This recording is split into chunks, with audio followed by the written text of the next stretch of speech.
Like کریں، subscribe کریں، bell icon کو دبائیں تاکہ ہماری ویڈیو سب سے پہلے آپ تک بحرام مچا ہے، یہ جائے گا یہ جائے گا یہ جائے گا یہ جائے گا۔ اور اس کے بعد مولا حسین کی بیٹی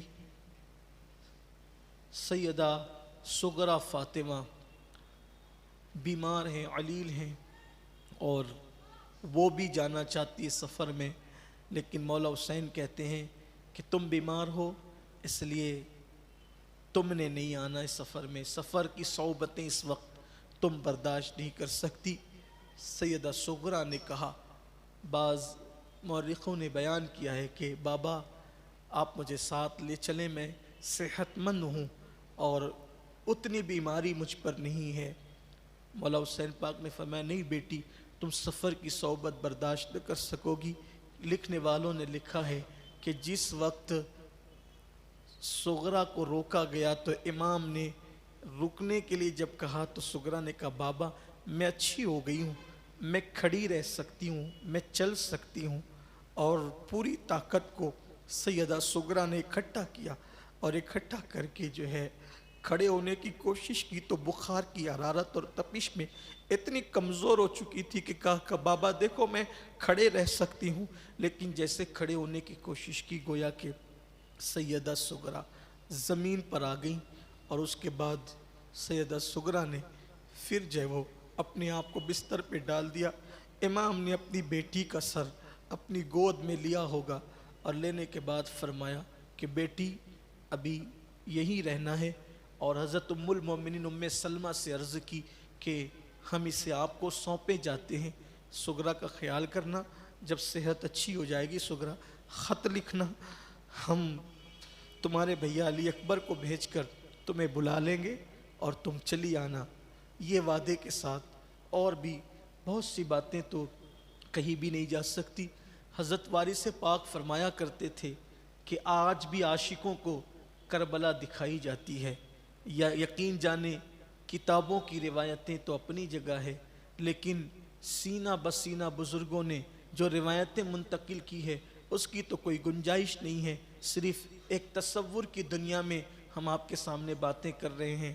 اور پھر جب اونٹ پہ کجاوے رکھ دیے گئے، سامان جو ہے اونٹوں پر سواریوں پر لاد دیا گیا، پردہ نشین بیبیاں جن کے دوپٹے کو کبھی کسی اجنبی نے نہیں دیکھا تھا، ساری بیبیاں جو ہے وہ سواریوں پر بٹھا دی گئی، اہتمام کے ساتھ ہودجوں پر پردے کی پابندی کے ساتھ بٹھا دی گئی، اور اس کے بعد چند نفوس پر مشتمل یہ مختصر سا قافلہ، جس کی ابھی تعداد زیادہ سے زیادہ 14 یا 18 بتائی جاتی ہے یا 20 بتائی جاتی ہے، یہ قافلہ مدینہ منورہ سے نکل رہا تھا۔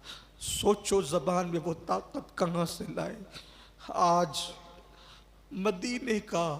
مدینے والے کا وہ لاڈلا اور پیارا جس کو حضور کچھ دیر تک نہیں دیکھتے تھے تو کہتے تھے فاطمہ میرا حسین کہاں ہے، حسین کو جب تک نہیں دیکھتا ہوں چین نہیں آتا۔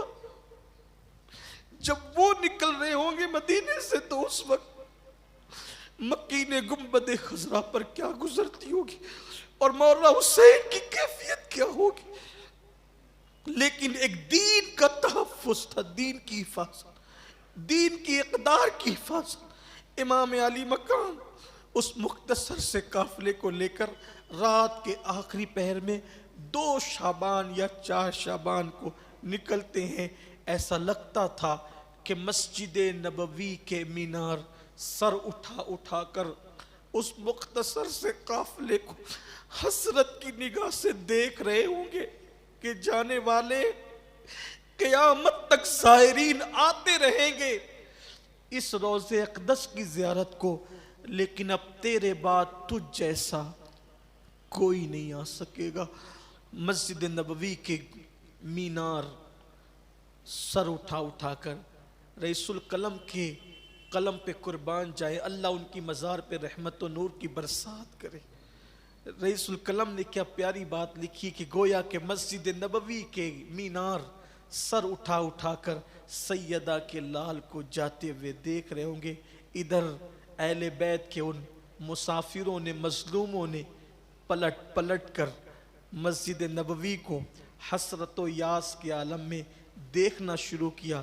کبھی چلتے کبھی پلٹتے، کبھی چلتے کبھی پلٹتے. بالآخر مصنف کا قلم یہاں پر گویا کہ دم توڑ دیتا ہے. پھر جب سواریاں چلنے لگی، اونٹنیاں چلنے لگی اور آگے بڑھنے لگی، تو ان کے پیروں سے جو غبار ٹکرائی اور جو مٹی ٹکرائی، اس سے غبار اور دھول اٹھنا شروع ہوئی، اور وہ مختصر سا قافلہ جو ہے وہ اس دھول اور گرد و غبار میں گویا کہ چھپ گیا. کربلا کا مسافر پہلی منزل کی طرف روانہ ہو گیا.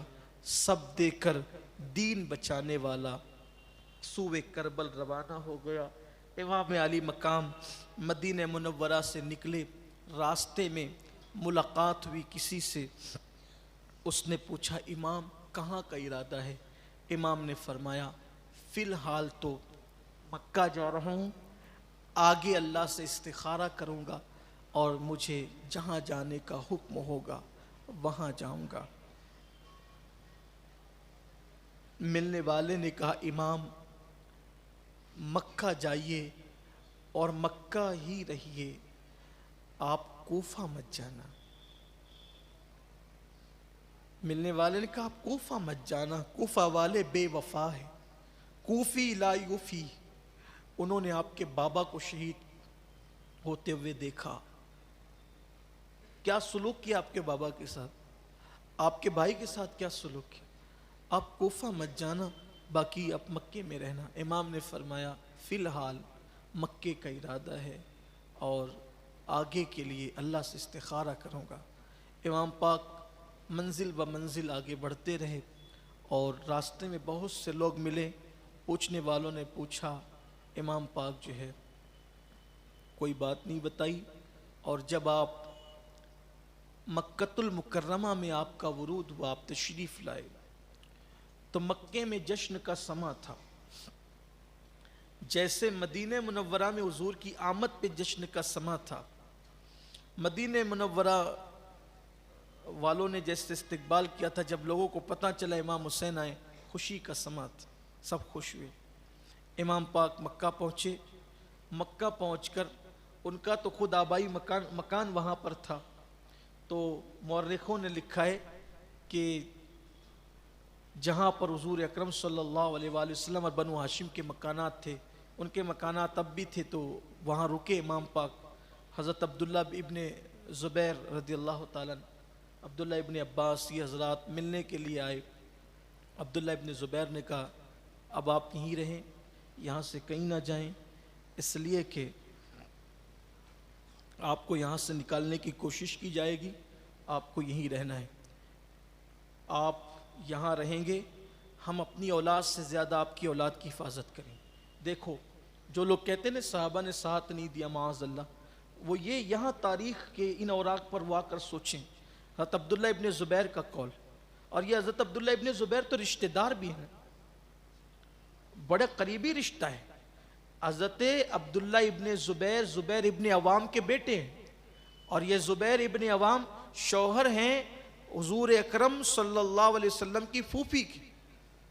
زبیر بن عوام حضرت صفیہ کے شوہر ہیں، اور یہ بیٹے حضرت زبیر کے، زبیر بن عوام کے بیٹے ہیں. کتنا قریبی رشتہ ہوتا ہے. تو حضرت عبداللہ بن زبیر نے کہا ہمارے بچوں سے زیادہ آپ کے بچوں کی حفاظت کریں گے، ہماری جانوں سے زیادہ آپ کی جان کی حفاظت کریں گے، اپنی دولت آپ پہ نثار کر دیں گے، آپ کو یہاں سے کہیں نہیں جانا، مکے والے آپ پہ سب کچھ نثار قربان کر دیں گے. امام پاک جب مکہ آ گئے، اب چرچے ہونے لگے کہ امام حسین مدینہ شریف چھوڑ کر مکہ شریف چلے گئے. کوفیوں کو پتہ چلا تو کوفی سلیمان بن سرد اس کے گھر پر جو ہے وہ جمع ہوئے. بعض مورخین نے اس کو زبر کے ساتھ بھی لکھا ہے، سلیمان بن سرد بھی لکھا ہے. تو اس کے گھر پہ جمع ہوئے، اور جمع ہونے کے بعد ان لوگوں نے میٹنگ کی اور کہا کہ حضرت امیر معاویہ کا وصال ہو گیا، یزید بادشاہ بن گیا، اور امام حسین، عبداللہ بن زبیر، عبداللہ ابن عباس، ان حضرات نے اس کی بیعت نہیں کی۔ امام حسین مدینہ شریف چھوڑ کے مکہ شریف آ گئے تو ان لوگوں نے خط لکھے، دو دو تین تین آدمی جمع ہوتے، خط لکھتے، اور مرکزی جو طور پہ خط لکھا گیا وہ حضرت سلیمان کے گھر میں بیٹھ کر کے لکھا گیا۔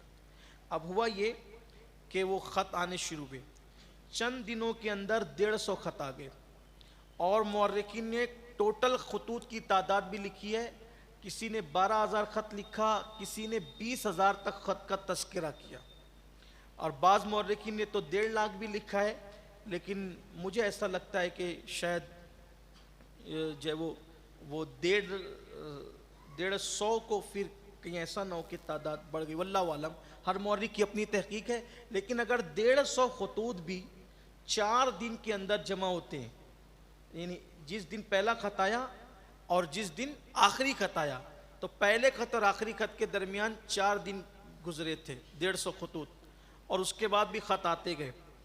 امام علی مقام خط پڑھتے تھے، سوچتے تھے کیا کریں، جو ان کا خطوط آخری میں آئے تو ان خطوط میں بڑی جذباتی باتیں تھیں، اور اس میں یہ لکھا تھا کہ امام اگر آپ نہیں آئیں گے تو مجبوراً ہم جو ہے وہ اس کے ہاتھ پہ بیعت کر لیں گے، جو فاسق و فاجر ہے اس کے ہاتھ پہ بیعت کر لیں گے، اور قیامت کے دن آپ اپنے نانا کو کیا منہ دکھائیں گے۔ اس وقت ہم یزید کی بیعت ہم نے نہیں کی، اس کے جو عمال ہے اس کے ساتھ ہم جمعہ میں شریک بھی نہیں ہوتے، ہم نہیں جاتے جمعہ میں شرکت کے لیے، بیعت بھی نہیں کی، ہم ان کے ساتھ نہیں ہیں، اگر آپ نہیں آئیں گے تو ہم بیعت کر لیں گے، قیامت کے دن کہہ دیں گے کہ ہم تو بلا رہے تھے، آپ کے نواسے کو جان پیاری تھی، آپ کے نواسے کو جان پیاری تھی، اس لیے انہوں نے اپنی جان کی خاطر ہمارا ساتھ نہیں دیا، آپ کیا جواب دیں گے۔ امام پاک لرز گئے، لرز اٹھے، اور آپ نے فیصلہ کیا کہ میں نے کوفہ جانا ہے۔ جب یہ بات پتہ چلی، حضرت عبداللہ ابن عباس آئے اور سینے سے لگ کر کے بہت روئے، فرمایا امام اس وقت روئے زمین پر آپ کے سوا کوئی نواس رسول نہیں، یہ زمین اور آسمان کے نیچے اور زمین کے اوپر کوئی نواس رسول حقیقی نواسہ حضور کا نہیں ہے، آپ اس وقت تو روئے زمین پر سب سے زیادہ افضل محبوب ترین ہستی ہے، آپ نہ جائیں کوفہ۔ امام نے فرمایا میں کوفہ جاؤں گا، مجھے جانا ہے کوفہ۔ حضرت عبداللہ بن زبیر نے کہا نہ جائیں، فرمایا مجھے جانا ہے۔ یہ دیکھو خط، دیکھو کیا لکھا ہے خط میں، یہ کہتے ہیں کہ ہم بیعت کر لیں گے اور قیامت کے دن آپ کے نانا کو شکایت کریں گے، میں کیا جواب دوں گا، اپنے نانا کو کیا منہ دکھاؤں گا۔ تو انہوں نے کہا ایک کام کریں، جب یہ خط انہوں نے لکھی دیا ہے، حالانکہ ہمیں پتہ ہے وہ وفا نہیں کریں گے، امام بھی جانتے تھے وہ وفا نہیں کریں گے، لیکن امام نے فرمایا کیونکہ دینی معاملہ ہے، ذمہ داری ہے، شریعت کا تحفظ ہے، امام نے فرمایا میں نے جانا ہے۔ تو کہا ایک کام کرے پھر کہ آپ خود جانے کی بجائے آپ اپنے کسی معتمد کو جس پر آپ کو بہت اعتماد ہو پہلے اس کو بھیجیں کہ وہ جائے، حالات کا جائزہ لے، پتہ کرے کہ وہاں کیا چل رہا ہے، واقعی وہ ساتھ ہیں یا ساتھ چھوڑ چکے ہیں۔ اور صحابہ کہتے تھے، جو اکابر صحابہ تھے انہوں نے کہا تھا کہ وہ آج کسی کے ساتھ ہے کل کسی کے ساتھ، وہ پیسوں پہ بکنے والے لوگ ہیں کوفہ والے، تحفے پہ بکنے والے لوگ ہیں، وہ آپ کا ساتھ اگر ابھی ہیں تو چھوڑ دیں گے، آپ نہ جائیں، اور اگر جانا ہی ہے تو کسی معتمد کو بھیجیں۔ تو امام علی مقام کو یہ مشورہ پسند آیا، اور امام علی مقام نے یہ فیصلہ کیا کہ میں اپنے چچا کے بیٹے حضرت عقیل کے صاحبزادے حضرت مسلم ابن عقیل کو کوفہ روانہ کرتا ہوں، کوفہ بھیجتا ہوں۔ اور پھر امام علی مقام نے حضرت مسلم ابن عقیل سے کہا، بہت خوبصورت تھے، وہ بھی بڑے حسین تھے، حضرت مسلم بن عقیل بہت خوبصورت تھے، مورخوں نے لکھا ہے کہ ان کا چہرہ بھی مولائے کائنات کے چہرے سے بہت ملتا جلتا تھا، اور ان کو پوری جوانی میں اللہ تعالیٰ نے بڑا شباب دیا تھا، ابھی ان کی زیادہ عمر نہیں تھی، وہ بھی بالکل کڑیل جوان تھے۔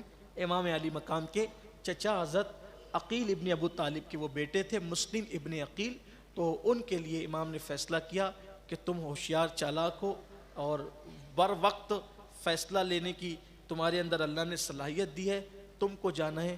وہ جانے کے لیے تیار ہو گئے، لیکن انہوں نے جانا اس طرح پسند کیا کہ وہ مکہ سے پھر واپس مدینہ منورہ جائیں، اور مدینہ منورہ ہوتے ہوئے وہ پھر کوفہ جائیں۔ اس طرح سے آپ نے فیصلہ فرمایا، اور وہ جو ہے امام سے اجازت لے کر امام کے حکم پر جو ہے وہ روانہ ہو گئے اور وہ مدینہ منورہ پہنچے اور پھر وہاں سے وہ کوفہ روانہ ہوئے. کمنٹ شیئر ضرور کریے.